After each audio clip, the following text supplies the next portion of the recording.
বুক দরপার করার 5টি সাধারণ লক্ষণ বলবো, এবং এটা যদি আপনি দেখেন খুব দ্রুতই আপনার নিজের সাথে কানেক্ট করতে পারবেন।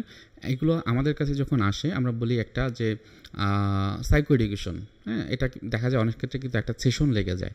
সুতরাং এই সেশনের ফিটা আপনাকে দিতে হচ্ছে না, সাথে সাথে আপনি এর মাধ্যমে আপনার নিজেকে আরও অন্যভাবে অনুভব করতে পারবেন আশা করি।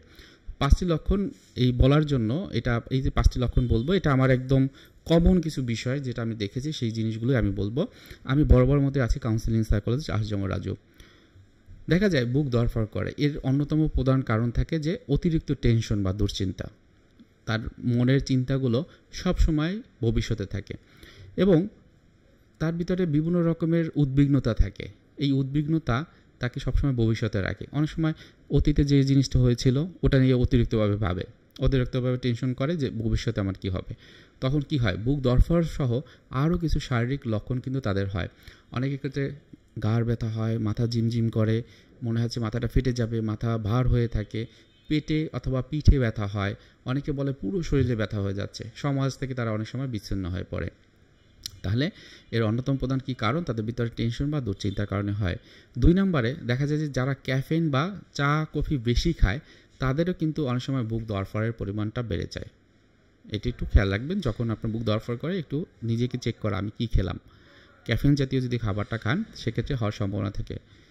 3 নম্বরে যে বিষয়টা সেটা হলো প্যানিক অ্যাটাক বা আতঙ্কের অনুভব। মনে হয় কি আমি এই অসুস্থ হয়ে যাব, আমি মনে হয় এর আগে অসুস্থ হয়েছে এখনও হব, এটা একটা চিন্তা থাকে। অনেকের ক্ষেত্রে পূর্বে আমার ওই চিন্তাটা আসছিল এবং আমার খারাপ একটা ঘটেছিল, আবারও মনে হয় ওই চিন্তাটা আসবে, আমি খারাপ থাকবো, আমি মনে হয় শারীরিক বা মানসিকভাবে অসুস্থ হয়ে যাব। এই চিন্তাটা যখন বারবার হয় অথবা কোনো একটা বিষয় আমরা সবসময় হয় কি পারসেপশন, আমি কোনটা কীভাবে দেখি, কীভাবে প্রত্যক্ষণ করি, হয়তোবা তার প্রত্যক্ষণের জায়গাটা ভুল থাকে। যখন ভুল থাকে তখন স্বাভাবিকভাবে তার একটা টেনশন বা অ্যাংজাইটির কারণে বুক দরফর করা শুরু হয়ে যায়। 4 নম্বরে যাদের ক্ষেত্রে বুক দরফর হয় তাদের ক্ষেত্রে দেখেছি যে তারা ঘুম হওয়া একদম হয় না, বা সবসময় একটা ক্লান্তি থাকে, ঘুম হয় না, রাতের বেলা ঘুমাই না, দেখা যায় দিনের বেলা যে কাজগুলো সেগুলো করতে পারছে না, এটা নিয়ে একটা টেনশন হয়, একটা অ্যাংজাইটি হয়, এবং সারা রাত যেহেতু আপনি সে ঘুমাচ্ছে না, সারা দিন সে ক্লান্ত থাকে। এর কারণে তার বুক দরফর করার পরিমাণটা বেড়ে যায়। এছাড়াও আমি 5 নম্বর যেটা বলতে চাচ্ছি যে অনেক সময় দেখা যায় যে তাদের ভিতরে হার্টের ছোটোখাটো সমস্যা থাকে, তখন কি হয় তার ভিতরে প্যালপিটেশনটা বেড়ে যায়, বুক দরফর করার পরিমাণটা বেড়ে যায়। এখন এই যে হার্টের ছোটোখাটো যে সমস্যা, সেটা অনেকের ক্ষেত্রে কিন্তু এটা বিভিন্ন রকমের টেস্ট করায়, কিন্তু ওখানে ধরা পড়ে না। যখন ধরা না পড়ে তখন কিন্তু তাদের টেনশনটা আরও বেড়ে যায়। সেক্ষেত্রে বলবো যখন এটা বেশি হবে তখন যেহেতু শারীরিক সমস্যা ধরা পড়েনি, এটা মনের কোনো সমস্যা। এই মনের সমস্যাটা কী সেটি এবং সেই ক্ষেত্রে কী করণীয়, সেজন্য একজন প্রফেশনাল কাউন্সেলিং সাইকোলজিস্টের কাছে যাবেন।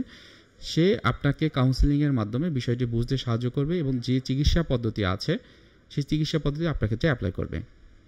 অনেক সময় CBT, EMDR, transaction analysis, gestalt psychotherapy, existential psychotherapy, DBT, dialect behaviour therapy, অনেক ধরনের থেরাপি এই ক্ষেত্রে ভালো কাজ করে। আপনারা নিজেরা অনেক ক্ষেত্রে করতে পারেন মাইন্ডফুলনেস মেডিটেশন বা রিল্যাক্সেশন এক্সারসাইজের ব্যায়ামগুলো, বেশি বেশি শ্বাস প্রশ্বাসের ব্যায়াম যেগুলো আমাদের এই ইউটিউব চ্যানেল দেওয়া আছে, বারবার সবসময় বলি আপনাদেরকে এগুলো করার জন্য। এগুলো বেশি বেশি করেন, দেখেন আপনি নিজেই মোকাবেলা করতে পারবেন। তো আজকে ভিডিওটি এখানে রেখে দিচ্ছি। ভালো থাকবেন, সুস্থ থাকবেন। আসসালামু আলাইকুম।